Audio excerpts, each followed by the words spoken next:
Hola, bona tarda. Gràcies a tots per haver vingut. Passo a presentar la taula i comencem ja la xerrada per no perdre temps. Us presento al José Ramón Valencia, es representant del sector de justícia, lleva luchando a nivel nacional desde el 2016 y en Cataluña desde el 2018 por los derechos e intereses de los interinos de la Administración de Justicia, compañero y delegado de ASIR.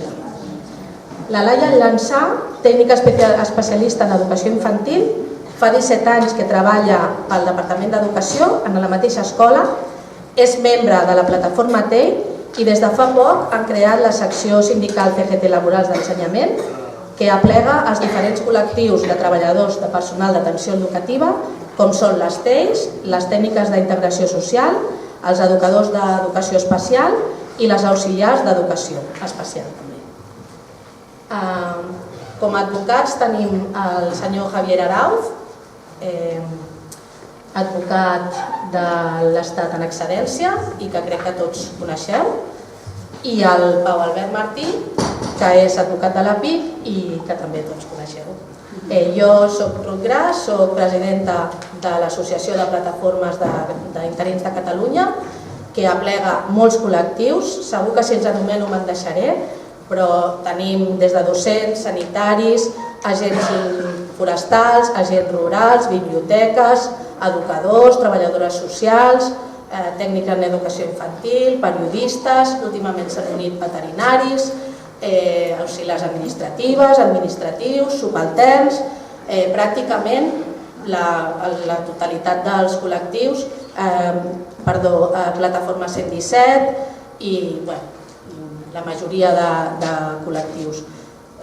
Junts crec que ho podem aconseguir, les coses que s'estan publicant no ens agraden, però treballarem perquè això canviï i més tard o més d'hora tenim la raó, no és cap favor, és un dret i l'hem de reclamar. Gràcies.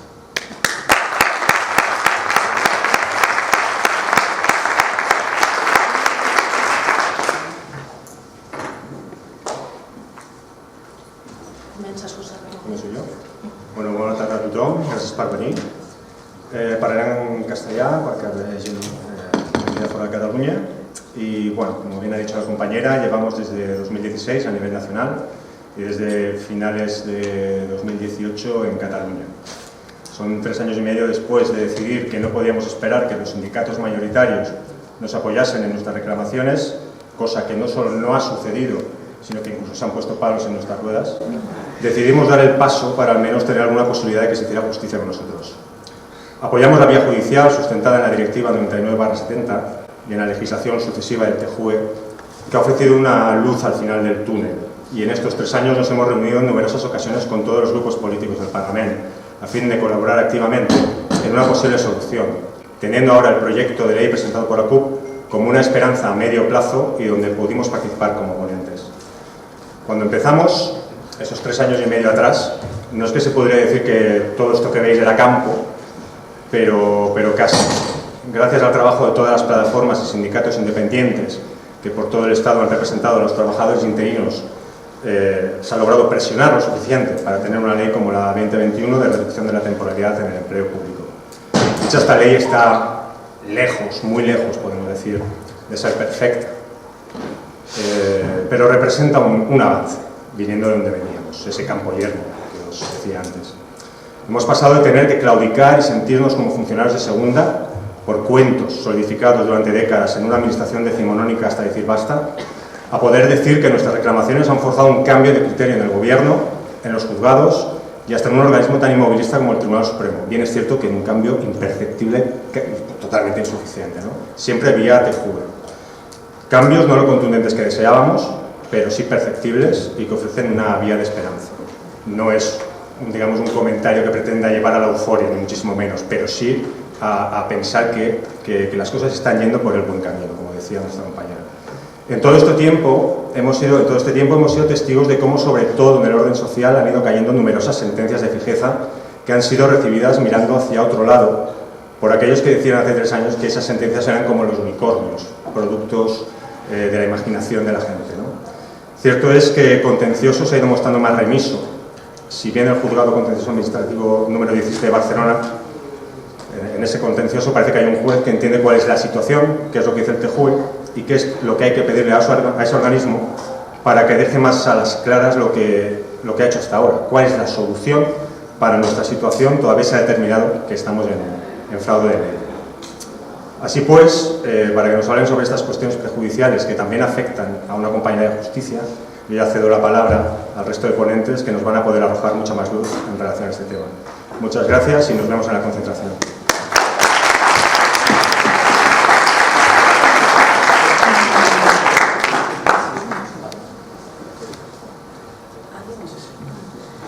Hola, bona tarda.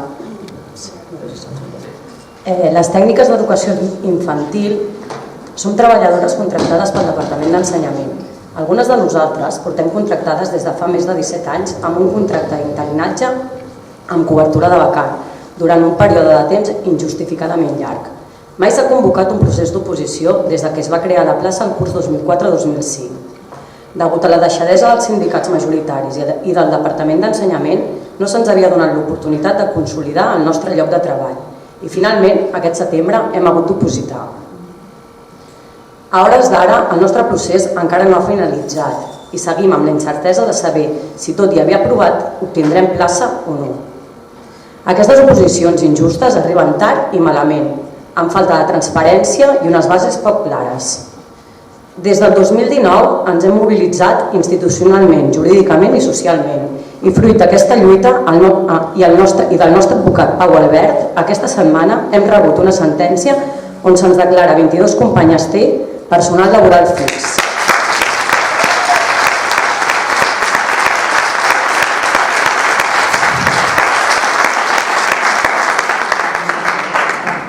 Se'ls reconeix la fixesa com a única mesura possible. Aquest no és el primer jutge que ens ha donat la raó. Estem molt orgulloses que per fi se'ls reconegui l'abús de la temporalitat i no pararem fins a aconseguir la fixesa per totes. Per això hem decidit crear la secció sindical de CGT Laborals d'Ensenyament. Som personal d'atenció educativa, tècniques especialistes en educació infantil, treballadores d'integració social, educadores d'educació especial, auxiliars d'educació especial. I portem molts anys desprestigiades i poc valorades. I és per aquest motiu que creiem que no hi ha ningú millor que nosaltres, que estem al peu del canó veient i patint la manca de recursos a les aules i per l'alumnat i treballarem juntes per aconseguir millores per tot el col·lectiu. Cap interín al carrer, les que hi som ens quedem.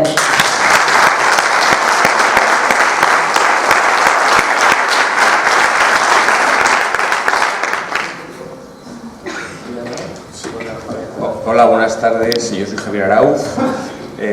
Me ha gustado mucho el enfoque que se ha dado aquí a este inicio de la conferencia. ¿Por qué? Porque si comparamos donde veníamos a donde estamos, pues no hay color. Es que partíamos de un despido libre y gratuito, es que partíamos donde el interino era un funcionario de segunda que lo que tenía que hacer es dar gracias y no exigir derechos. Partíamos de que os trataban como un objeto, no como un sujeto. Vaya usted para acá, venga usted para allá, ¿no? Ese es el esquema, ¿no?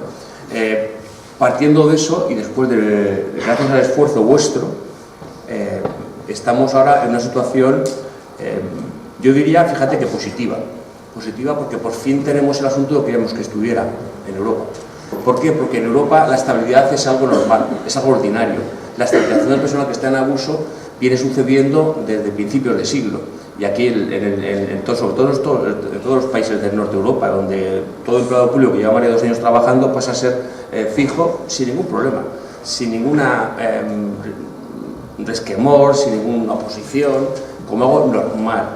Y esto que en Europa era muy normal, en el norte de Europa, pues en el sur de Europa pues empieza a implementarse, ¿no? Empieza a implementarse por otros países de nuestro entorno, como son Portugal, como es Grecia, como es Italia, ¿no? Y nosotros estamos en la cola de los derechos de los ciudadanos, como estamos siempre, ¿no? Como estamos siempre. No olvidéis nunca que de cada 10 procedimientos de infracción que se abren en Europa por incumplimiento por parte de un Estado miembro de la normativa comunitaria, España lleva 8. Es decir, el resto de los países incumplen 2, nosotros incumplimos 8. Fijaros hasta dónde llega el retraso que tenemos en nuestra configuración de derechos europeos. Dicho esto, y agradeciéndoles a todos, lo que yo llamo los valientes, que son todos aquellos interinos que perdieron el miedo, que salieron de la sombra y empezaron a manifestarse, que empezaron a reclamar, pues agradeciéndole a todos ellos, que gracias a ellos estamos aquí, vamos a ver dónde estamos realmente, ¿no? Para empezar, fruto de vuestro trabajo ha sido la Ley 20/2021. Pablo la va a explicar un poco con más detalle, pero yo es que no me resisto a decir algunas cosas sobre la ley, ¿no? Lo primero que tengo que deciros es que no es una ley de transposición de la directiva, es una ley para reducir la temporalidad, para contentar a Europa, porque la Comisión Europea estaba presionando a España y no había desembolso de fondos si no se daba cumplimiento a una obligación de reducir la temporalidad al 8%. Luego, esto no es una ley de transposición de la directiva y de reconocimiento de los derechos del personal temporal, es una ley para simplemente percibir unos fondos europeos que eran necesarios para salir de la crisis económica derivada de la pandemia. Luego es una ley insuficiente, luego es una ley no garantista, luego es una ley que está sometida a revisión.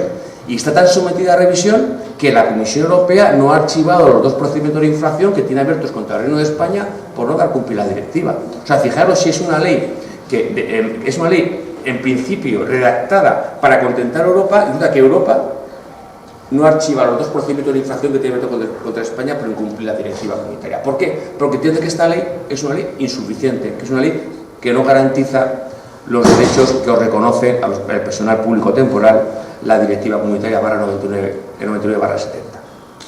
Dicho esto y diciendo no a la ley, es cierto que la ley es un instrumento que va a permitir estabilizar, pues yo calculo que no menos de 500.000 interinos. ¿Por qué? Porque en el ámbito local, en el ámbito de las diputaciones, la ley se está aplicando correctamente, en el sentido que quería el legislador, que es estabilizar el personal que ya está con todas las garantías necesarias, como es la superación de un proceso selectivo.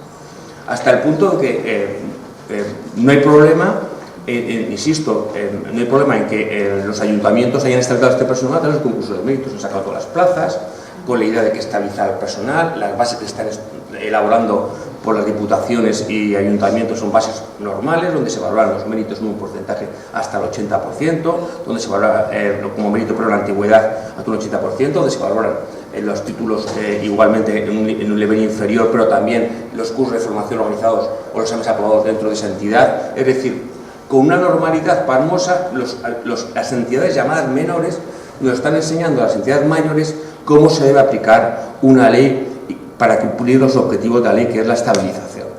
Sin embargo, es curioso que nos encontramos con administraciones mayores, concretamente con las comunidades autónomas, donde estamos encontrando con una reticencia espectacular a aplicar la ley correctamente.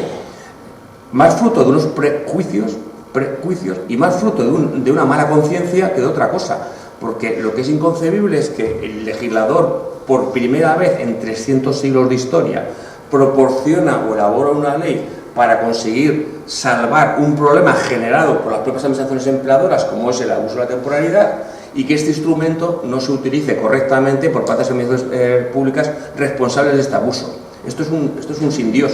Es decir, usted que tiene ya el instrumento para salvar lo mal que lo ha hecho, utilícelo para salvar y subsanar lo mal que lo ha hecho. Y resulta que lo están utilizando en un sentido totalmente contrario, para seguir judicializando el problema, para seguir prolongando el problema en vez de para solucionarlo. Porque la lógica mental de cualquier persona que tenga un poco de sentido común nos lleva a decir, oiga usted, tengo un problema, lo soluciono y a partir de ahora hago las cosas bien. Que es la filosofía normal de cualquier persona normal, que piense con un poco de sentido común y en el bien de todos, ¿no? Y en cambio hay entidades públicas que están interpretando y racaneando la aplicación de una ley de una manera absolutamente, en mi opinión, miserable. Insisto, no entiendo, o lo entiendo porque es fruto de la mala conciencia, ¿no? Como yo digo, el delincuente siempre trata de tapar el delito, ¿no? Y yo creo que aquí estamos en este plan. Los infractores, en este caso, los que han vulnerado derechos fundamentales de los trabajadores, como es el derecho a la estabilidad en el empleo, pues tratan de tapar sus propias vergüenzas, ¿no? Y lo hacen de esta manera, diciendo, no, es que no hay plazas estructurales, no, es que no tengo que sacar plazas a concurso en este número, etcétera, etcétera, ¿no? Esto, para decir un no general a la ley, pero con este no general a la ley es un no condicional. Condicionado en dos sentidos, en mi opinión. En primer sentido, porque la ley bien aplicada sí permite estabilizar al 100% de los empleados públicos temporales. Luego, aplicámosla correctamente. Eso es lo único que tengo que decir. Y la prueba son que hay muchas entidades públicas, la mayor parte de ellas, que lo están interpretando correctamente para estabilizar a todo su personal. Eso es lo primero que tengo que decir. Y lo segundo que tengo que decir es que es una ley provisional. ¿Por qué? Porque ya la ley está superada por las cuestiones perjudiciales planteadas, gracias a Dios, por el juzgado número 17 de Barcelona.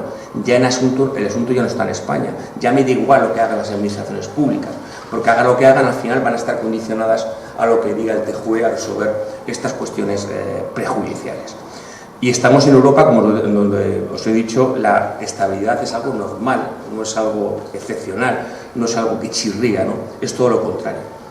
De esta perspectiva de, oye, hay que utilizar la ley correctamente, sí me gustaría, insisto, que Pau hablará con más detalle, daros 4 o 5 pautas que a mí me parecen que son absolutamente de libro. La primera pauta es que, mire usted, las adicionales sexta y octava están concebidas para que se estabilice al 100% de los empleados públicos temporales. ¿Por qué?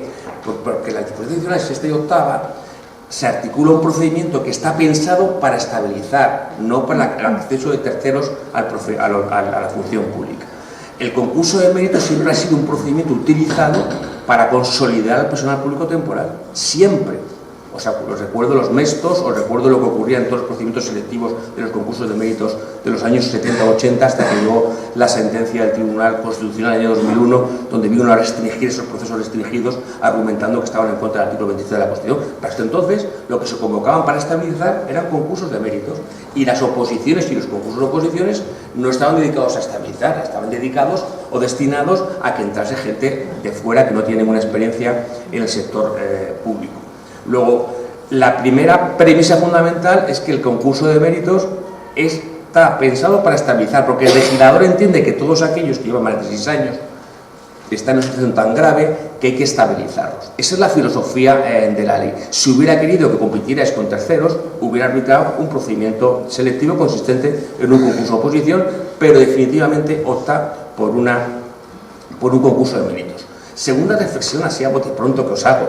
Mire usted, es que esto es tan claro que la disposición adicional sexta habla de que se convocarán, imperativo. Y en la exposición de motivos dice todas las plazas que están sujetas a las adicionales. Luego, todas no son algunas, ni unas pocas, ni las que yo quiera, ni las que me convenga, ni las que yo desee. No, todas son todas. Y todas son todas. Es como el no de nuestro presidente del gobierno. Esto es lo mismo, todas son todas. Y usted no puede interpretar, donde la ley no distingue, usted no puede interpretar. La ley habla de que todas las plazas que están sujetas a las adicionales tienen que ir al concurso de méritos. Pero esto es tan claro, es decir, que la orientación era estabilizar a todo el mundo y que el deseo del legislador es estabilizar a todo el mundo, ya no solamente deriva de la inclusión de las adicionales, del todas es todas.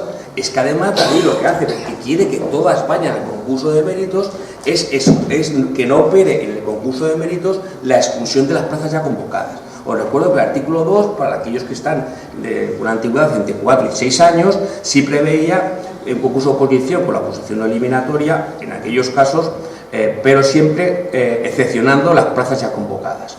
Pues mirad, si el legislador hubiera querido que esa excepción se aplicara también a los casos de concurso de méritos, las adicionales no se hubieran concebido como adicionales, hubiera incluido esos supuestos en el artículo 2. Cuando las separa del artículo 2 es porque quiere que las plazas ya convocadas también vayan al concurso de méritos, excluyéndolas de los procesos de estabilización del año 2017 y 2018.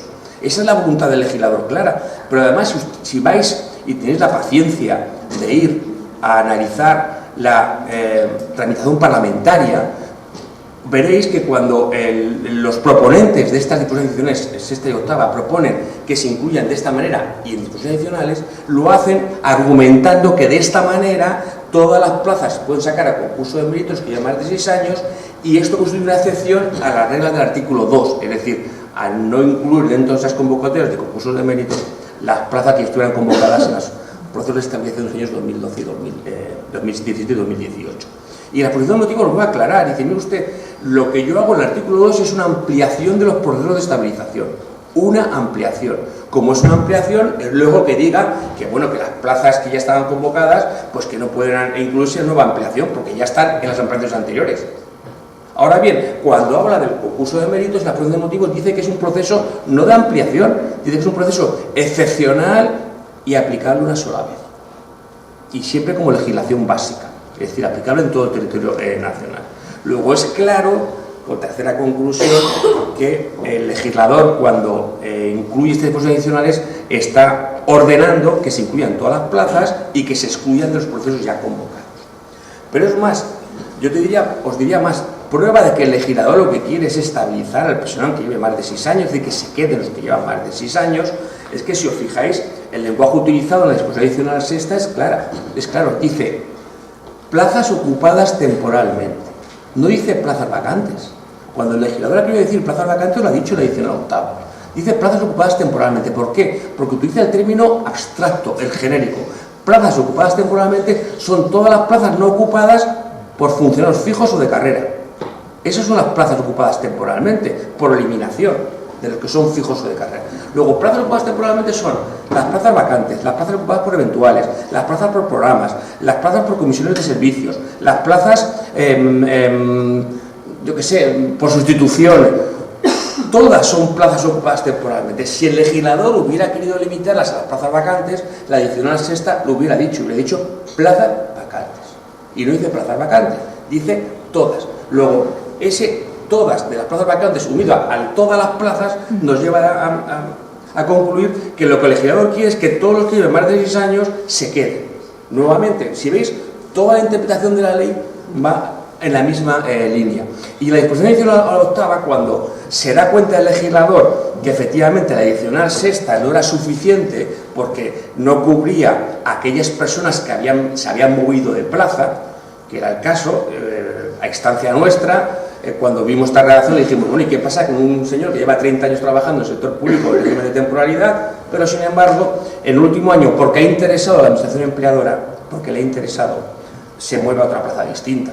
Coño, cuando se dieron cuenta de esto, emitieron la adicional octava, que la adicional octava está cubriendo, porque quieren que todo lo que lleve más de 6 años se estabilice, cubriendo ese vacío que generaba la disposición adicional sexta, que es todos aquellos que llevan más de 6 años, con anterioridad al 1 de enero de 2016, aunque hayan cambiado de plaza en el último año o después del 2016, pues también tienen derecho a que sus plazas se incluyan en procesos selectivos. Luego, con independencia de que lo diga Pau, que lo va a decir igual, seguramente, yo os diría, oye, que no se engañen, que la ley es clara, que como todas las leyes emite interpretaciones muchas, pero solamente hay una interpretación auténtica, la que el legislador quería cuando se publicó. Es más, os recuerdo que esta ley es fruto de un gobierno de izquierdas y que durante la tramitación de la ley había un gobierno de derechas, que era el de la Comunidad de Madrid, que para que no se aplicase la ley empezó a promulgar OPEs a toda velocidad.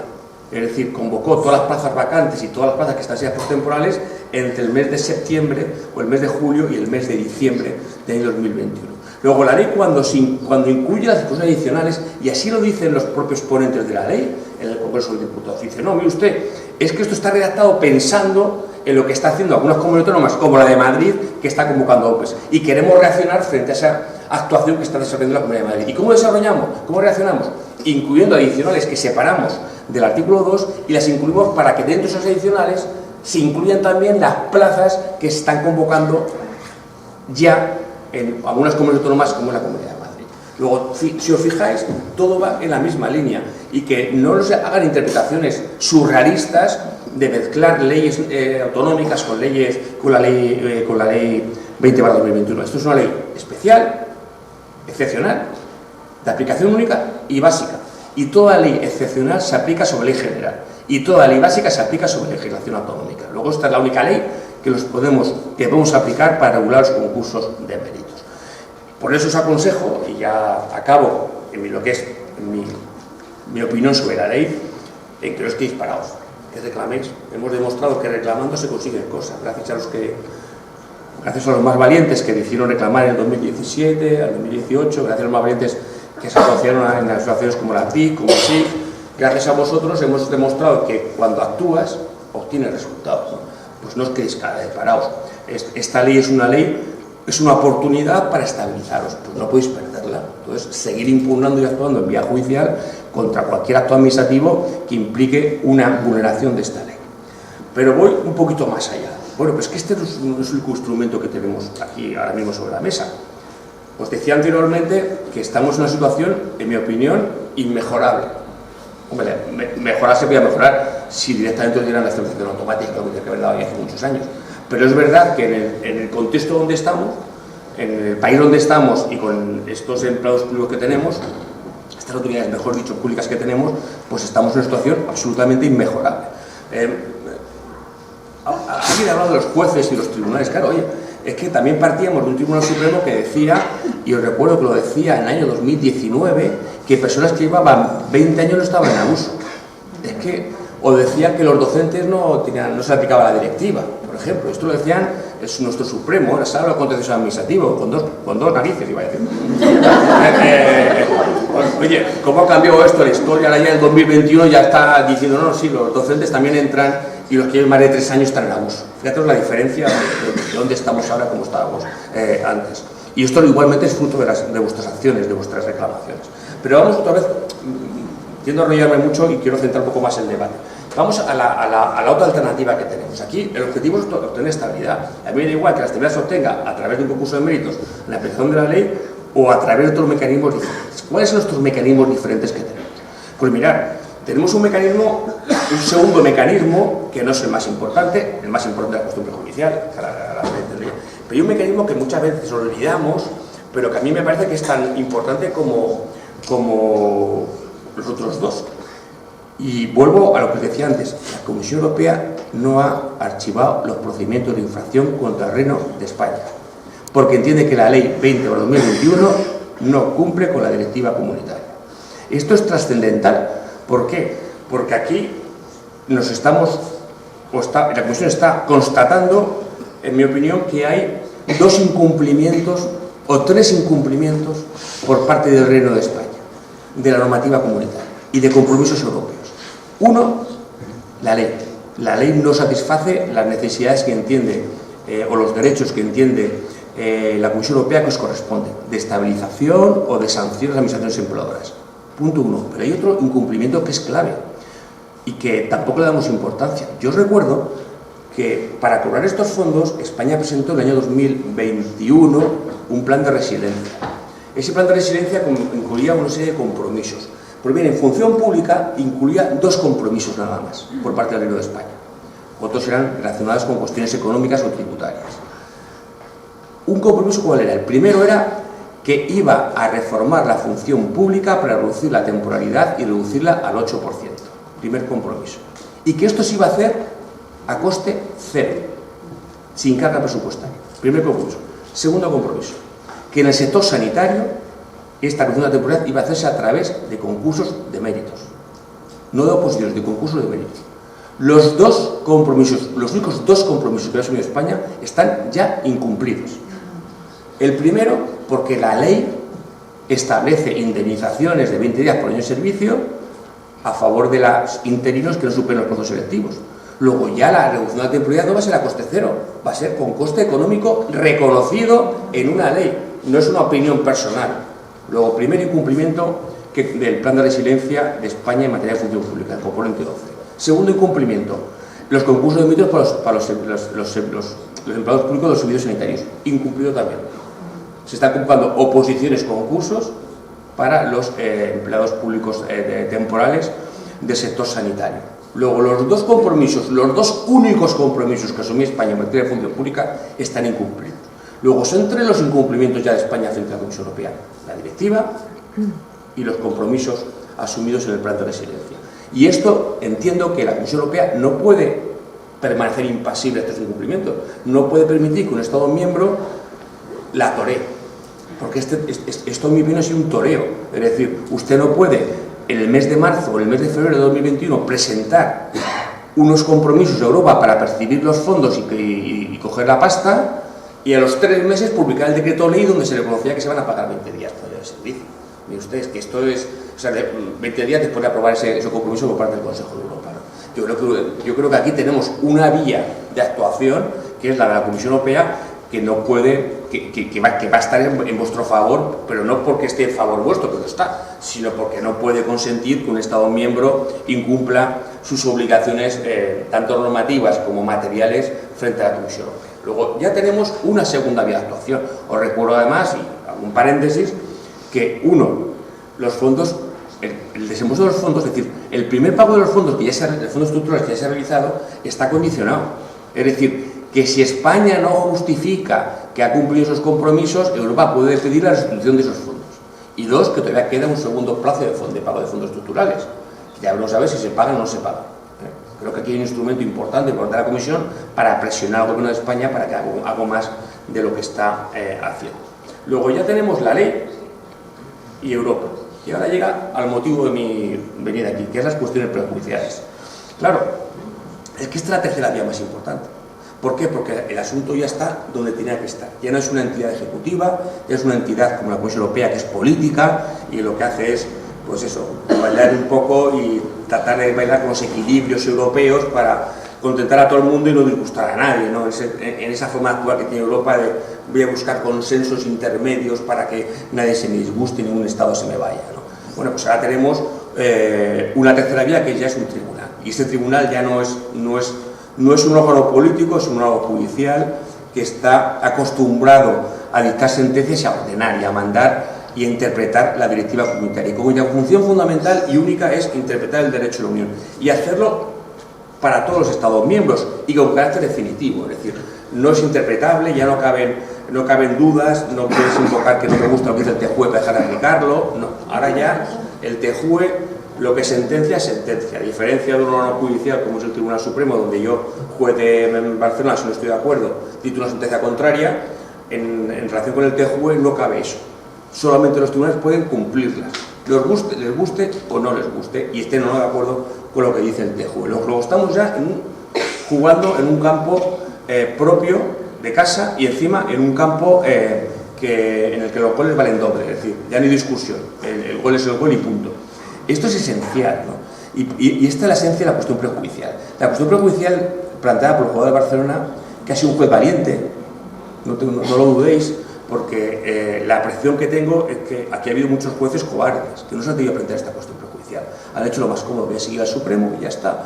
Pero no han planteado cuestiones prejudiciales a pesar de que sea una cuestión dudosa, a pesar de que estaban obligados, en mi opinión, a ello, porque las cuestiones prejudiciales son de obligado planteamiento cuando hay dudas jurisprudenciales. Y aquí había dudas jurisprudenciales. Ya hay 4 juzgados de lo contencioso administrativo que estaban dictando sentencias a favor de la fijeza, el juzgado central número 2, el juzgado 32 de Madrid, el juzgado 17 de Barcelona y el juzgado 4 de Alicante. Luego ya había divergencias y el sentido de la cuestión prejudicial es unificar esas divergencias. Pero es que además, como se ha apuntado así, que además es que en el ámbito laboral, del orden social, había más de 30 juzgados que ya estaban, y el TSJ de Madrid y el TSJ de La Coruña, que ya iban por la línea de fijeza claramente, ¿no? Es decir, que ya no solamente era el orden contencioso para los funcionarios interinos estatutarios, sino también el orden laboral. Luego esto hubiera debido provocar que esta cuestión prejudicial se hubiera planteado mucho antes.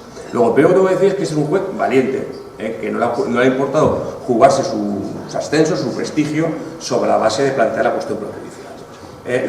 La cuestión prejudicial, en este caso, además, tiene un segundo valor, en el momento en el que se plantea. Se plantea justamente en el momento en el que se ha publicado una ley y en el momento en el que el Tribunal Supremo ratifica su jurisprudencia del año 2018 en sentencias de diciembre del año 2021. Es decir, en el 2018 el Tribunal Supremo mantiene una tesis que a mí me parece absolutamente errónea. Y dice, no, mire usted, el abuso existe. Bien. ¿Y la sanción cuál va a ser? Bueno, pues la sanción va a ser el dejar al trabajador temporal, al empleado público interino, en situación de abuso, hasta que se provee la plaza por un función de carrera. Vamos a ver, no estamos luchando contra el abuso. Si estamos luchando contra el abuso, usted no puede mantener al funcionario interino en la misma situación de abuso hasta que arbitrariamente la administración se ilumine y provee la plaza por un funcionario fijo de carrera. Es que esto lo entiende cualquier persona, ¿no? Bueno, pues toda la tesis por la que optaba el Tribunal Supremo. Pero es que esta tesis ya fue rechazada en la sentencia en la nuestra, la 19 de marzo de 2020. Esta sentencia ya existía entonces y se planteó el debate. Y os acordáis, la abogada general de la Unión Europea dijo que lo que decía el Supremo no podía ser, porque era perpetuar el abuso. Y esta tesis de la abogada general la hace como suya el Tribunal Supremo de la sentencia, porque ni siquiera la rebate, ni siquiera dice, bueno, es que esto es de libro, ¿no? Bueno, pues a pesar de eso, todos los tribunales han seguido con esta tesis, como ha dicho el Supremo, sus razones tendrán, y han seguido manteniendo al abusado en esta situación de abuso, ¿no? Y esto se confirma por Supremo en diciembre de 2021 con sentencias que refieren otra vez a la del 2018. Luego, lo primero que tengo que decir es que lo primero que hace el juzgado de Barcelona es decir, mire usted, es que yo no estoy conforme con lo que está diciendo mi Tribunal Supremo. Es que mi Tribunal Supremo, en la opinión del juez de Barcelona, está vulnerando la directiva comunitaria. Y lo que está haciendo es perpetuar el abuso en la temporalidad. Y por tanto, dando oxígeno a las administraciones empleadoras. Pero además, dice, mire usted, pero es que además la solución que propone el Tribunal Supremo, que se provee a la plaza por un funcionario de cara a través de un proceso selectivo, tampoco cumple los requisitos de la directiva, pues no es una medida sancionadora. El TJUE ya ha dicho hasta la saciedad que ningún proceso selectivo es una medida sancionadora. Ninguno, se llame concurso de mérito, se llame oposición, se llame concurso oposición o se llame como quiera la administración. Ningún proceso abierto donde puedan participar los ciudadanos es un proceso que garantice el cumplimiento de la directiva, no es un proceso sancionador.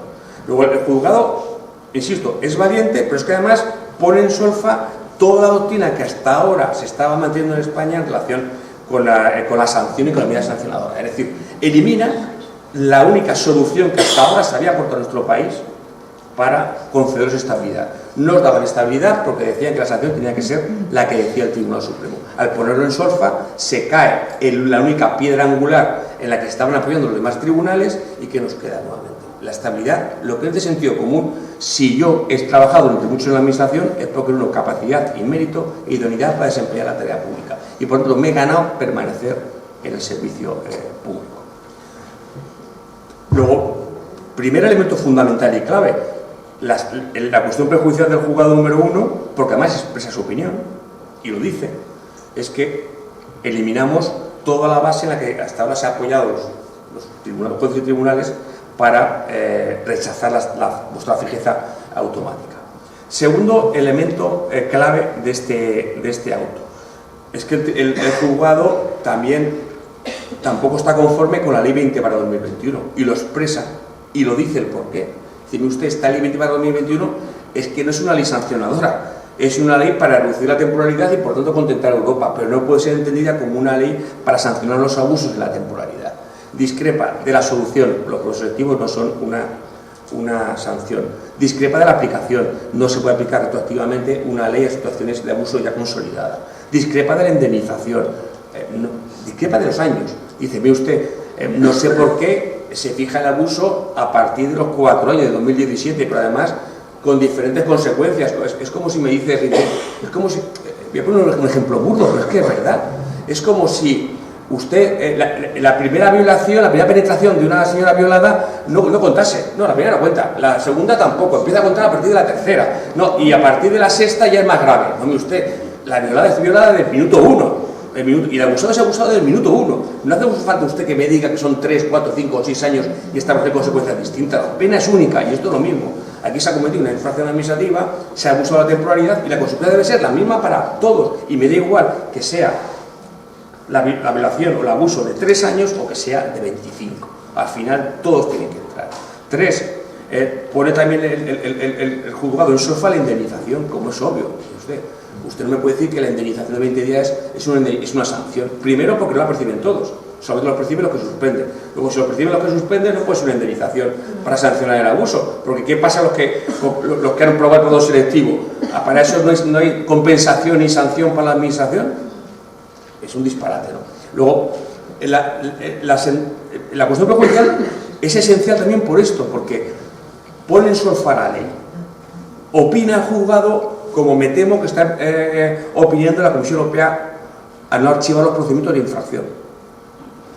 Y esto es importantísimo, en mi opinión. Es decir, ¿por qué? Porque si el juzgado simplemente hubiera criticado la sentencia del Tribunal Supremo, se hubiera quedado corta la cuestión prejudicial. Y a buen seguro, todos estos iluminados que hablan de no estabilizaros, pues hubieran invocado la ley para decir que esta ley hay que aplicarla y que no tiene derecho a estabilidad. Por eso creo que la virtud que tiene la cuestión prejudicial es que también hace una crítica en su globalidad y en su particularidad, es decir, en su globalidad de la ley como instrumento para sancionar los abusos, pero también en la particularidad del sistema elegido por la ley para estabilizaros, considerando que no cumple con la normativa comunitaria y exigiendo, por tanto, un pronunciamiento del TJUE.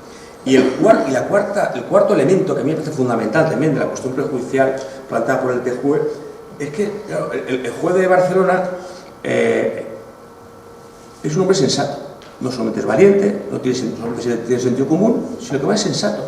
Y le dice al TJUE, mire usted, TJUE, estamos aquí por su culpa. estamos aquí porque usted no ha sido claro hasta ahora. Si usted hubiera sido claro, en mi opinión sí ha sido claro, tengo que decirlo, en mi opinión sí ha sido claro el TJUE.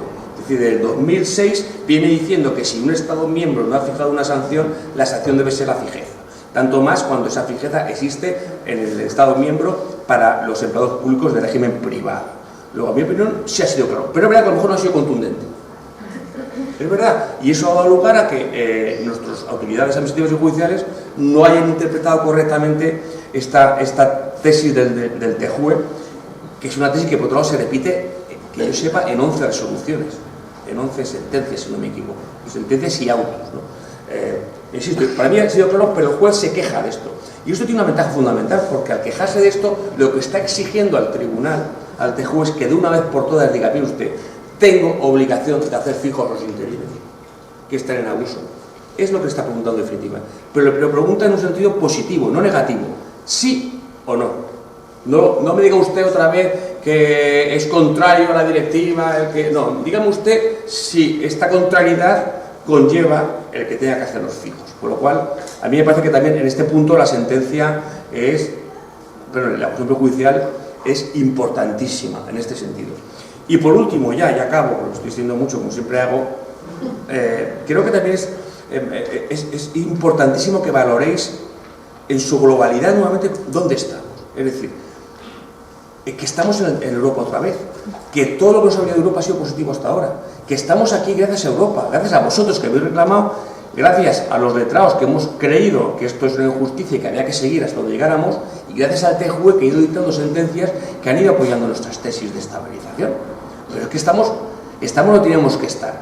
Y esto es tan importante que, como os decía al principio, aunque la ley debe provocar una extensión de la mayor parte del empleado público, tenemos, en mi opinión, una especie de seguro de vida, que es el TJUE, que es el que finalmente, para aquellos que no entren, para aquellos que para aquellos cuyas administraciones hayan sido reticentes en la aplicación de la ley, para aquellos que están desesperanzados, todavía tenemos un seguro de vida, que es el TJUE, y la sentencia que se dictará, yo calculo que sobre el mes de mayo, junio, julio, aproximadamente la primavera, verano del año que viene. Que probablemente esta sentencia llegue antes que los concursos de méritos y los procesos de estabilización en algunos casos, porque otra cosa que estamos proponiéndonos es que habrá que presentar escritos en vuestras administraciones públicas diciendo, mire usted, suspenda la ejecución de estos procesos selectivos, porque no tiene mucho sentido que usted promueva un proceso selectivo cuando el TJUE se puede cargar todo lo que usted haga en este momento, ¿no? Y además puede usted generar incremento de gasto público y disfuncionalidad administrativa si finalmente el TJUE os reconoce la fijeza y puede provocar que haya dos funcionarios por misma plaza, vosotros y los que hayan cedido. Es decir, yo creo que esto también es un instrumento, esta cuestión prejudicial, para conseguir que las administraciones públicas paralicen todo, paralicen las OPEs, paralicen los concursos de oposiciones y se paren y reflexionen. Porque, os he dicho al principio, el sentido común de cualquier humano con sentido común, con esta ley, lo que hubiera hecho es, oye, voy a arreglar este problema, voy a estabilizar a todo el personal, reparo un error histórico que hemos cometido todos, reparo además una falta de diligencia de cumplimiento de la ley por parte nuestra, y lo que hago es soluciono el problema y a partir de ahora hago las cosas bien y convoco procesos todos los años. Pero veis a cuenta, como estamos con estas interpretaciones rácanas y restrictivas de la ley, lo que tenemos ahora es este seguro de vida que ha venido en un momento fantástico, que es la cuestión judicial de los juzgados de Barcelona. Y dicho esto, y insistiendo en la necesidad de que como plataformas interesados procuréis utilizar estos instrumentos para obtener la suspensión de los procesos selectivos, recordad que hay un precepto de la ley de procedimiento administrativo común, el 23 de la antigua ley, no sé cuál es, de la ley de 2015, deberá ser el 23 también, estará por ahí, que dice que la administración está obligada a suspender todos los procedimientos cuya resolución dependa de una resolución europea. En este caso sí depende de una resolución europea, es decir, que hay un amparo legal para suspender estos procesos selectivos. Dicho esto, me gustaría acabar nuevamente animándolos a reclamar. Mirad, yo no sé cómo decirlo ya, pero estamos aquí porque algunos de vosotros y otros muchos que no están aquí le echaron narices en el 2014-2015, se quitaron el manta, dejaron de ser objeto de derecho, pasaron a ser sujetos, se dieron cuenta que podían reclamar, que lo que hemos conseguido solamente es esto. Hemos conseguido las excedencias para vosotros, hemos conseguido la carrera profesional, hemos conseguido la igualdad de licencias administrativas, pero todo gracias a vosotros, gracias a que habéis sido valientes y habéis reclamado. Creo que ahora ya no tenéis más remedio que seguir actuando, impugnando las OPEs y reclamando fijeza. Pero no por nada, sino porque estamos en la batalla final. Ya no queda nada. Hemos hecho un largo camino, desesperante de lento, desesperante de lucha, desesperante de porrazos, desesperante de insultos. Si veis mi histórico, a mí supongo que a Pablo le llaman igual, ventebotas, estafador, de todo. Mira, nota que el estafador paso a paso ha conseguido que estemos aquí, ¿no? Pero es gracias a que habéis reclamado, gracias a eso que hemos demostrado que actuando se consiguen cosas. En este caso ya estamos en el final. Ahora ya os vais a la calle, no sé cómo explicaros, o ganamos en el TJUE y os sois fijos por esta ley, pues se acabó la película, os vais a la calle, no hay más, no hay más, ya se acabó. Hemos logrado llegar a donde queríamos estar, en un campo propio, jugando en Europa y con la fijeza como único objetivo, como única solución. Pero es que, macho, ya no hay miedos, ya no hay represalias, ya no hay nada. Es que lo ves a la calle con edades y con sexos, con perdón, mujeres, más de 75%, mujeres, más de 75% mayores de 55 años, que es que no hay mercado de trabajo, de verdad, que es que lo veis al paro, pero vais al paro para siempre, no es que vais al paro para 2 años. Entonces, esto hay que lucharlo con todas vuestras fuerzas. Ya no hay excusas, en mi opinión, ¿no? 2, no hay excusas además porque a mí me da mucho miedo, y sigo insistiendo en ello, en la reacción del poder público. Claro, aquí no estamos luchando contra Iberdrola, una factura, aquí estamos luchando contra el Estado, que no quiere haceros fijos, que lo ha demostrado por ti. Pero el Estado es todo, el Estado es el poder ejecutivo, el poder legislativo, el poder judicial. Estamos luchando contra todos, absolutamente contra todos. Y este Estado tiene muchos poderes, maneja el BOE, esto lo maneja él. Y en cualquier momento puede actuar de otra manera, puede decir lo que quiera. Y en mi opinión, la única forma que tengamos de jugar esta partida es reclamando, porque reclamando cualquier modificación de legislación que pueda hacer el BOE, si finalmente, como espero haga la Comisión Europea, dice que usted o estabiliza o sanciona, perdón, o no doy la pasta, o frente a las cuestiones perjudiciales que de repente había el Estado que las va a perder, la única forma que tiene de reaccionar, si no quiere hacerlos estables, es promulgando una ley donde sancione a las administraciones empleadoras con las sanciones más perentorias, con una multa a la autoridad administrativa, con una indemnización ridícula. Pero es que la indemnización ya no es solución para vosotros, entenderlo. La indemnización se agotan, se consumen y duran lo que duran. Ahora vuestra única solución es la estabilidad, no tenéis más remedio que ir a eso. Entonces la única forma que tenéis de protegeros por el principio de retroactividad de las leyes desfavorables es reclamar ya, por favor, hacerlo ya. Tenéis que haber reclamado antes de la ley 20-2021, pero ya que vamos tarde, por lo menos reclamar antes de que haya otra reacción posterior que pueda ser distinta, porque esta ley, como digo, no aplica la directiva y no es una ley sancionadora, es una ley de reducción de la temporalidad. Entonces mi mensaje es, por favor, hacerlo con vuestro sobrino, con vuestro tío, con cualquier abogado que encontréis, el primero que veáis, pero reclamar vuestra fijeza desde el primer momento y desde ya. Ya no hay tiempo, ya no hay más. Esta es una batalla que hemos estado dando guerra hasta ahora y al final todo esto nos ha llevado a donde estamos, al final. Y en el final ya hay que dar el do de pecho. Lo que no podemos hacer es volvernos a esconder, mirar para otro lado. Por eso, igual que digo reclamar, manifestaros. Mirar, la ley no ha salido mejor por vuestra culpa. Entenderlo así, por vuestra culpa. Si hubierais reclamado todos, esto era un problema. Las soluciones vienen cuando se generan problemas. Pero es que en realidad, doy fe, os recuerdo que en Madrid, vamos a ver, teníamos convencidos a todos los partidos políticos para una ley mucho mejor que esta. Teníamos convencidos a los que decidían. Teníamos convencidos a Vox, a Ciudadanos, a toda la izquierda. Lo único que quedaban era PSOE y PP. Nada más. Todos los demás estaban convencidos con una estabilización automática. ¿Sabéis por qué no salió una estabilización automática? Porque convocasteis una manifestación en el mes de noviembre, a las puertas del Congreso donde fueron 400 personas.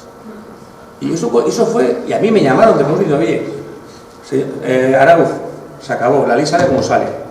No sale con más beneficios para los ciudadanos porque habéis demostrado que no tenéis fuerza. La presión es lo que mueve las masas. La masa es lo que mueve al legislador. Y fue así, de verdad. Entonces, por favor, yo lo suplico a título personal. Ya, macho, yo he vivido vivo todos los días vuestras frustraciones, vuestros llantos, Joder, de verdad, no quiero ir más llanto, no quiero ir más frustración. quiero oír alegría, macho, y para eso, de verdad, solamente veo una vía, que es reclamar, reclamar y reclamar. No os conforméis en nunca. Javier, perdona una cosa. ¿Sabes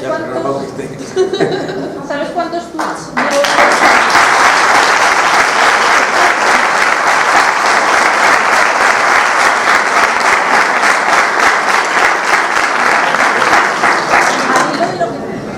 Bueno, después del listón que ha dejado Arau me va a ser difícil, pero bueno, intentaré poner algún puntito más. Yo básicamente lo que quería decir de la nueva ley, y creo que lo he dicho en repetidas ocasiones, es un poco es hacer el repaso histórico de dónde viene esta ley y hacia dónde hemos llegado, ¿no? Entonces hay que tener muy en cuenta que esto viene inicialmente de los pactos con Montoro, de las leyes aquellas de los presupuestos del año 2017 y 2018, donde el Estado ya empezaba a comprometerse, entre muchas comillas, a la estabilización de las plantillas de las administraciones públicas, leyes de estabilización que únicamente cumplió el Estado y a medio gas, y las administraciones autonómicas y locales no cumplieron. Es decir, la estabilización en el fondo tampoco ha tenido su fruto, ¿no? Y a raíz de esas dos leyes que han sido, insisto, y por suerte incumplidas, y de hecho gracias a la presión que se ha hecho y también gracias a todas las demandas y gracias a las cuestiones prejudiciales que precisamente se consultaba sobre si estos procesos serían legales o no en relación con Europa, hemos llegado a donde estamos, a esta nueva ley. Esta nueva ley que inicialmente era repetir exactamente lo mismo que con las leyes de Montoro, era exactamente lo mismo, es decir, los sindicatos hasta donde llegaron, o hasta donde lucharon yo creo, fue para repetir un nuevo proceso de estabilización, evidentemente con un nuevo objetivo, que era cumplir con Europa. Pero al final, internamente, esto lo único que es, insisto ahora, es un proceso de estabilización. Sí que es verdad que yo creo que por suerte, y así lo vivo, pues de todas las manifestaciones y de toda la presión que se hizo en el Congreso de los Diputados, pues se logró desgarrar un poco la fuerza de algunos partidos políticos para incluir estas disposiciones sexta y octava que de alguna forma pues fijaban el concurso de méritos como un sistema extraordinario para estabilizar igualmente las plantillas, pero que sí que es cierto que el alma de la ley pues no es tanto estabilizar las plazas, sino estabilizar las personas que llevan muchos años prestando servicios en esas plazas, ¿no? Entonces aquí sí que hubo un cambio, y ese cambio, insisto, pues fue fruto de toda la presión que se hizo. Entonces, ahora nos encontramos en que esa es una ley que evidentemente no hace más, insisto, que estabilizar aquello que es una obligación de la administración, que es tener a personal fijo cubriendo las plazas que son estructurales, es decir, esto es una obligación ordinaria de la administración. Esta ley pues no deja de ser la habilitación de aquello que es ordinariamente o de aquello que ordinariamente tiene que hacer la administración, pero sí que es verdad que como esta ley se tiene que ejecutar, hay que analizar, y aquí es donde lanzo dijéramos el mensaje, hay que analizar si las administraciones que están obligadas a cumplir la obligación de la ley, como decía Javier, a convocar todas las plazas que reúnen los requisitos de la ley y sobre todo a convocarlas de acuerdo con el proceso selectivo de concurso de méritos o concurso oposición, pues ahí es donde estamos ahora. Es decir, la ley tiene un objetivo claro, estabilizar plazas, pero sí que es verdad que el objetivo político es estabilizar a las personas. De hecho, Iceta, yo creo que se le escapó, pero lo dijo. Dijo que había que darle fijeza a los trabajadores que habían desarrollado de forma temporal durante mucho tiempo estos servicios. Por lo tanto, ahora las administraciones públicas tienen dos obligaciones. La primera, que ya la van a cumplir, se les acaba el plazo ya, que es aprobar las ofertas de empleo público. Ofertas de empleo público que tienen que incluir todas las plazas. Y cuando digo todas, digo todas. Y como ha hecho Arau, es una obligación. Y por lo tanto, aquí no podemos jugar al trilero. Antes quizás sí, porque se habla de taxas del 90%, del 100%, en fin, ahora no, ahora es absolutamente todo. Por lo tanto, estas ofertas de empleo público tienen que incluirlo todo. Ergo, si no lo incluyen, lo que tenemos que hacer es quejarnos, lo que tenemos que hacer es impugnar, lo que tenemos que hacer es mirar si realmente se ha hecho bien. Y digo mirar si realmente se ha hecho bien porque es evidente que estos expedientes en las grandes administraciones yo no sé quién los va a fiscalizar, y el que los fiscalice no tendrá seguramente toda la información y todos los datos, es decir, aun queriéndolo hacer bien, no van a poder hacerlo bien. Por lo tanto, nos tocará a nosotros, que conocemos cada uno en nuestros ámbitos, asegurarnos que están todas las plazas ahí. Eso es muy importante. Y sobre todo, que estando todas, estén todas bien identificadas a la hora de ejecutar esas ofertas. Es decir, pueden estar todas las plazas, pero si resulta que todas las plazas no están por concurso de méritos, mal.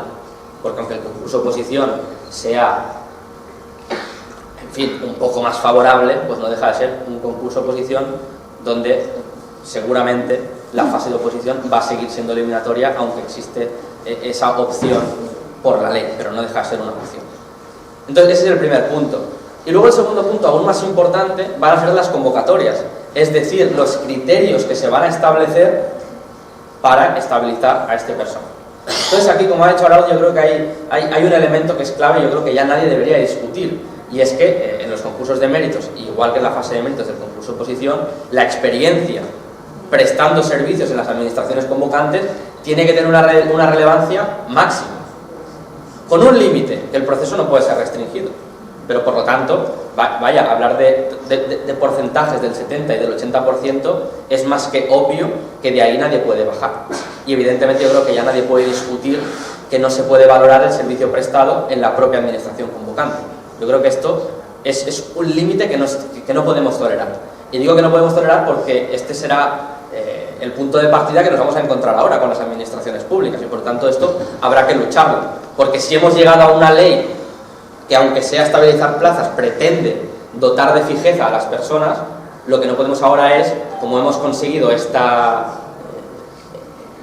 ventaja, ahora que la vayamos a perder en la configuración de las convocatorias, porque esto es lo que nos va a dar, esto es lo que nos va a facilitar realmente que se cumpla la finalidad de la ley o no. Entonces esto es muy importante. Y luego segundo, y con esto ya voy a acabar porque creo que es importante que tengamos un turno de preguntas, es al final qué méritos se van a valorar. La experiencia es evidente, pero el resto de méritos, tener muy en cuenta una cosa: estos procesos, desgraciadamente, no dejan de ser procesos de acceso a la función pública. Por lo tanto, la administración lo único que tiene que hacer, y lo único que puede hacer, es valorar aquellos méritos y aquellas capacidades que estén vinculadas con los puestos de trabajo objeto de cobertura. Todo lo demás está muy bien, y todo lo demás puede facilitar, evidentemente, estos macro concursos.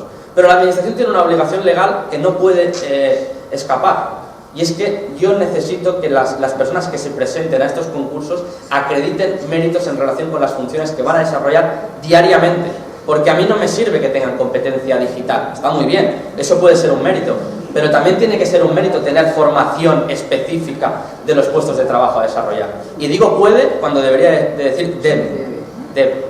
¿De acuerdo? Entonces esto es muy importante que lo tengamos en cuenta, porque me parece que hay administraciones, y muy cercanas, que creo que se les está olvidando, porque pretenden apretar un botón y que pasen muchos, y ojalá sean muchos los que estén trabajando, pero es que la ley no dice eso, y además la ley de acceso a la función pública tampoco permite eso.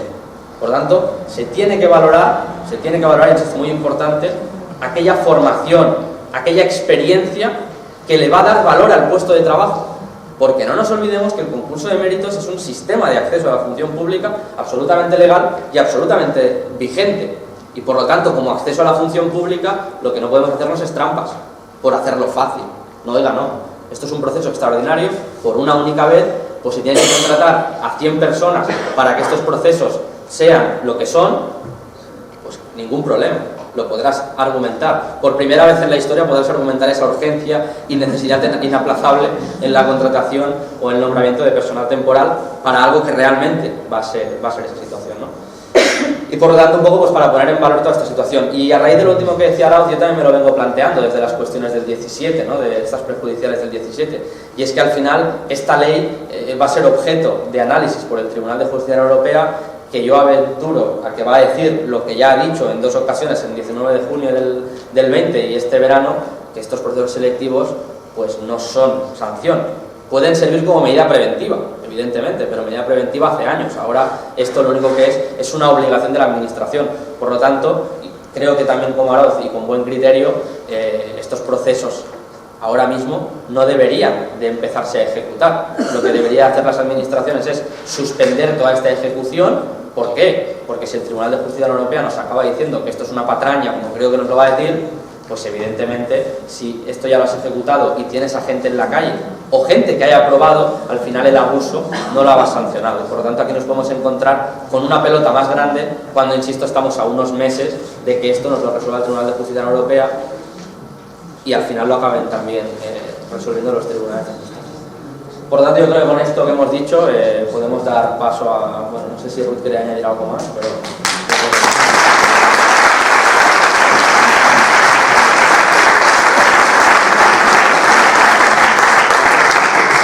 Jo només una cosa molt breu.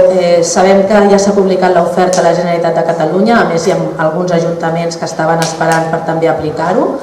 Sabem que és una oferta insuficient, ja ho sabem, perquè en determinats col·lectius és claríssim, no ens cal tenir les dades que ja ho veiem, i per tant sí que pensem que des de la PIC, des dels serveis jurídics de la PIC, tant la jurista, la Eli com el Pau, elaborin una impugnació d'aquesta oferta en general, i després sí que animem als col·lectius concrets perquè impugnin també la seva part d'oferta si realment veuen que no els hi surten els números.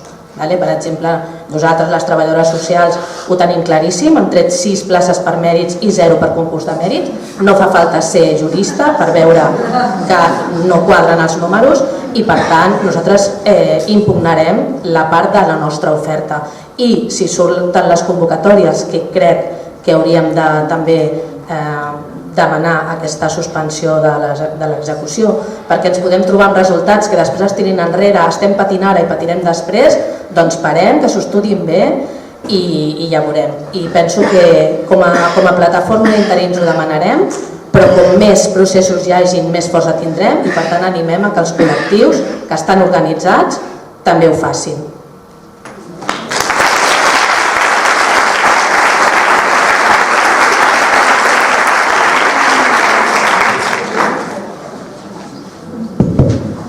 Hola, buenas tardes. Mi pregunta es para el señor Arauz. Usted ahora comentaba que es aconsejable de reclamar, de solicitar la paralización. Entonces, mi pregunta va dirigida a usted porque yo firmé la hoja de encargo en abril del 19 y entonces, claro, no hubiera sido, pregunto, una buena estrategia que junto con la demanda se hubiera planteado un incidente cautelar de paralización de los procesos selectivos. Sí, se planteó en la vía administrativa, pero en aquella época se desestimaron todas las pretensiones de suspensión de medidas cautelares y además con costas, ¿sabes? Era absurdo plantearlo. Lo que sí planteamos fue la suspensión de los procesos con motivo de la cuestión prejudicial que dio lugar a la sentencia 19 de marzo de 2020. Eso sí se obtuvo prácticamente en toda España.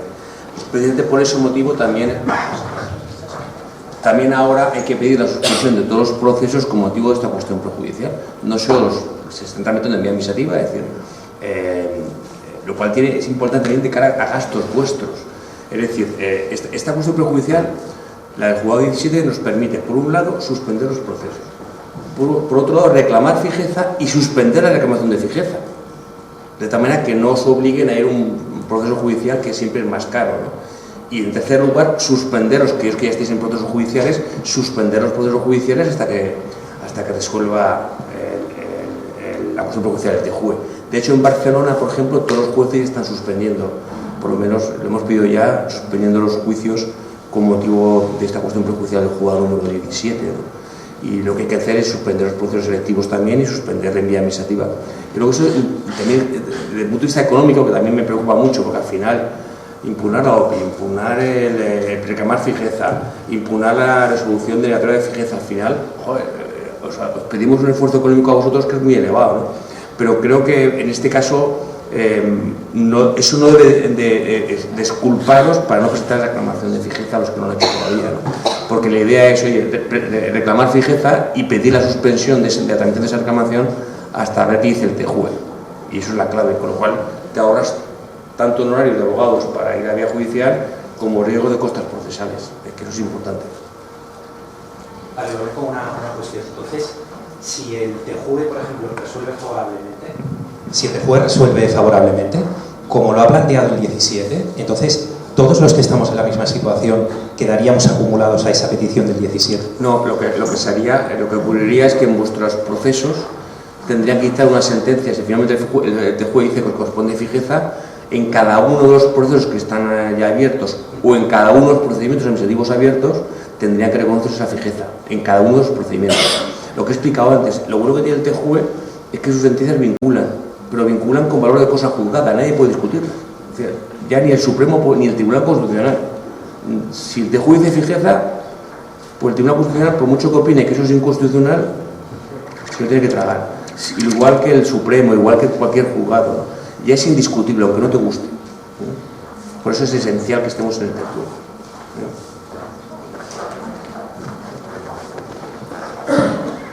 Hola, buenas tardes.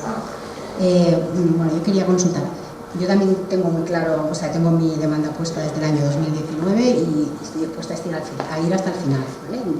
Los recursos que hagan falta y hasta el final, pero sí que es verdad que se me generan ciertas dudas si ya en el 2018 el TJUE se pronunció y las autoridades españolas, las judiciales sobre todo, no han hecho el caso, si ahora se pronuncia más o menos en el mismo sentido o no es lo contundente que esperamos que sea, si van a cambiar las cosas. Esa es la duda que a mí se me genera. Es que la cuestión prejudicial es muy radical. El juez lo que hace es copiar las mismas cuestiones que nosotros le pedíamos que preguntara. Nosotros le decíamos, pregunte usted estas cosas. Y el juez lo que hace es que las pregunta. Entonces, lo hemos tratado de hacer de una manera donde no haya posibilidad de que el juez se nos vaya por las ramas. Las preguntas son sí o no, sí o no, sí o no, y punto. Entonces, creo que en ese sentido hemos hecho un esfuerzo porque el TJUE sea más concreto. Pero es que además, el juez, dentro de la fundamentación jurídica, dentro del razonamiento de por qué pide esas cuestiones prejudiciales, se lo dice al tribunal y dice, mire usted, que ya está bien, que llevamos desde 2001 con esta directiva y que esto está provocando multitud de procesos judiciales, están colapsando los tribunales.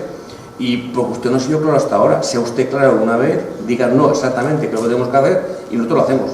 Yo soy optimista, yo creo que al final saldrá. Sí, yo estoy convencido que esta es la para vencida. Estoy absolutamente convencido porque son dos cuestiones prejudiciales, las dos están muy conectadas y ninguna de ellas deja lugar a dudas, más que está después la de la Sala Social del Tribunal Superior de Justicia de Madrid, que también es radical. Es otra bomba, O sea que yo creo que aquí el TJUE ya no va a tener más remedio que decir sí o no. Si dice que no, se perdió todo. Si dice que sí, pues se acabó todo también. Sí. Hola Javier, una pregunta para ti y para Pau. En el caso de superar un proceso selectivo, ¿crees posible algún tipo de posibilidad de responsabilidad patrimonial para la administración o a una reclamación en forma de indemnización por el abuso sufrido? Yo creo que sí. Mirar, me columpio un poco, pero creo que sí. No creo que sí, no, sí. La sanción es indispensable. Es que lo que dice el TJUE es indispensable. Indispensable significa indispensable. Es decir, que hay que sancionar sí o sí. Claro, si tú apruebas un proceso selectivo, resulta que, y el proceso selectivo ya ha dicho el TJUE que no es la sanción, no se ha sancionado a la administración empleadora. Y si no se sanciona a la administración empleadora, estamos incumpliendo la directiva, que obliga a sancionar. Luego, la única sanción posible, una vez que la estabilización la has logrado por tus propios méritos y hacer un proceso selectivo que no es la sanción, es que se te indemnice. En mi opinión, el esquema lógico de la directiva, lo que resulta de esa lógica es que te tiene que indemnizar. Pero no indemnizar como indemnización, sino indemnizar como sanción. Es decir, no es una indemnización por un daño que te hayan causado, sino que como hay que sancionar a la administración, la sanción no puede ser otra que una indemnización o una multa al responsable. Pero como multas no hay en otro país, al final lo que quedaría es una compensación-sanción. Insisto, no es una indemnización, es una sanción. Y creo que en este caso sí debería ser viable. ¿Que los tribunales la reconozcan? Pues estamos en España, macho. Aquí sí que es verdad, si quieres me pongo un poco, porque este tema, yo realmente me estoy poniendo mucho con este tema, porque me temo que si el TJUE no es muy claro y no va por ahí por fijeza, me temo que esa va a ser una de las salidas, y además me temo que si mucha gente acaba, espero, aprobando estos procesos y siendo fijos a través de la estabilización, seguro que habrá mucha gente que después de haber llegado hasta donde ha llegado habrá dicho, pues yo ahora no me voy a conformar y si tengo derecho a algo, lo voy a reclamar. Yo tengo una clienta que me dice, es que me da igual, si voy a generarles trabajo presentando esto, lo presento. Aunque no me sirva para nada, yo lo presento. Nosotros estamos con Javier, pero... Entonces, ahora realmente, yo lo que entiendo, primero de todo entiendo que el artículo primero de la Ley 2021, que tiene una vigencia, dijéramos, a futuro, al final, si yo apruebo un proceso selectivo y estoy en situación de abuso, la disposición 17 del TREB que es nueva, dijéramos, establece una compensación por el cese. Claro, si yo soy funcionario de carrera, a mí me van a tener que cesar como interino, y por lo tanto, si yo estoy en una situación de abuso, yo creo que perfectamente, y un juzgado no podría decirnos que no, esa compensación nos la va a tener que pagar, porque es la única compensación que el ordenamiento jurídico, aunque sea a futuro, ha entendido vigente como compensación, como sanción al abuso. Podremos decir si está bien, si es menos o si es más, pero es lo que tenemos. Y por tanto yo entiendo que ahí habría donde cogernos. Además, el Tribunal de Justicia de la Unión Europea, en la sentencia de Santoro, ya establece que la fijeza puede ser, o debería de ser, pero puede existir la compensación económica. Pero sí que es verdad que esa compensación tiene que estar establecida como sanción. Podríamos decir que los 20 días es correcta. Luego tiene que haber una compensación por todos los daños que tú hayas sufrido. Aquí existe en España la responsabilidad patrimonial. Y luego debe de haber una sanción para el funcionario o autoridad que haya, dijéramos, obrado mal para permitir ese abuso. Que podríamos decir que también existe con la responsabilidad disciplinaria, con muchas comillas, Entonces, el Tribunal Supremo también está diciendo, y creo que es un melón que se va a equivocar si lo abre, yo creo que se va a equivocar mucho si lo abre, que es la responsabilidad patrimonial. Porque, claro, mucha gente me dice, claro, objetivamente el interino daño no ha tenido. Objetivamente, ¿no? Objetivamente no ha tenido. Al final ha ido a trabajar, se le ha pagado, por tanto, daño, a ver, demuéstreme usted el daño. Claro, pero si nos vamos al daño moral y realmente podemos acreditar con una pericial que haya habido un daño, yo creo que la precariedad 15 años, 20, 25... que te digan en el año 17 que te vas a ir a la calle porque voy a hacer OPEs y luego no las hago, que ahora te vuelva a decir que te voy a hacer fijo pero luego veas que no, y esto genera un daño. Y el daño moral vale mucho dinero. Y entonces el Tribunal Supremo creo que quiere abrir un melón, y ese melón va a ser independiente de gane, no gane, me jubile, no me jubile, porque ahí hay un daño. Y como eso se puede acreditar, eso es un melón muy grande. Por eso creo que van a acabar haciendo fijeza, porque es lo más fácil, se acaba todo, seguramente, porque la gente ya no lo va a reclamar, y esa va a ser la sanción íntegra para todo el daño sufrido. Pero, ojo con el melón. Por ejemplo, en casos tan flagrantes como 20 nombramientos seguidos, o esta gente que está por acumulación de servicios durante 15 años, si no escoltar, de la eso es. S'està gravant. La respuesta es en principio sí. No. La respuesta en principio sí. Con cautela, como he dicho, porque es verdad que los tribunales no están por la labor ahora mismo en España, porque tampoco están por la labor de la fijeza, y no estamos ya. Pregunta, Javier, pero yo entiendo que una cosa es la responsabilidad patrimonial o el daño moral, pero en casos, por ejemplo, de abusos muy bestias, de gente, por ejemplo, que ha estado 15 años, 6 meses, lo cesan, luego otros 6 meses y así 15 años, por ejemplo. Yo entiendo que eso es una actuación, eso es un fraude como la copa de un pino. No lo sé lo que piensa el Supremo, pero ¿eso sería posible por ahí? Sí, la respuesta es sí. Lo que pasa es que lo primero, lo segundo siempre. Lo primero es estabilizar. Y una vez que estemos estabilizados es cuando empiezas a plantearte si de verdad compensa y se pueden reclamar otro tipo de sanciones. Si la sanción es la estabilización, no hay indemnización. Si tú accedes al empleo público a través de un proceso selectivo, sí debería haber una sanción guión indemnización. Esa es un poco la reducción. Por eso, esto es absurdo. Esta ley es absurda y la actuación de las administraciones públicas es absurda. Porque si hubieran ido a una estabilización automática, no se tendría ningún problema. Si hubiera cerrado la puerta, no habría riesgo de indemnizaciones, seríais fijos y a partir de mañana hacer las cosas bien. Por eso, esto no tiene ningún sentido. Hauríem de donar per acabat perquè tenim la concentració. L'última i marxem. Em costa molt dir que no ho sento.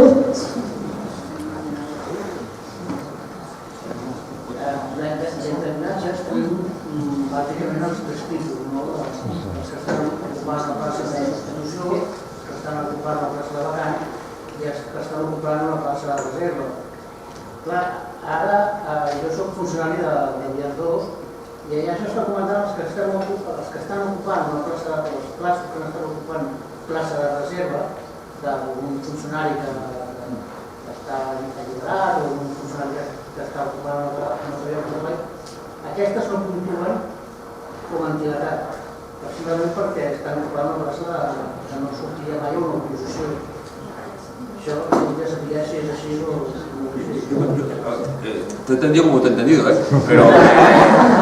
pero mirar, te lo he dicho antes, yo creo, cuando la adicional... No, ya está. Cuando la adicional se habla de plazas ocupadas temporalmente son todas.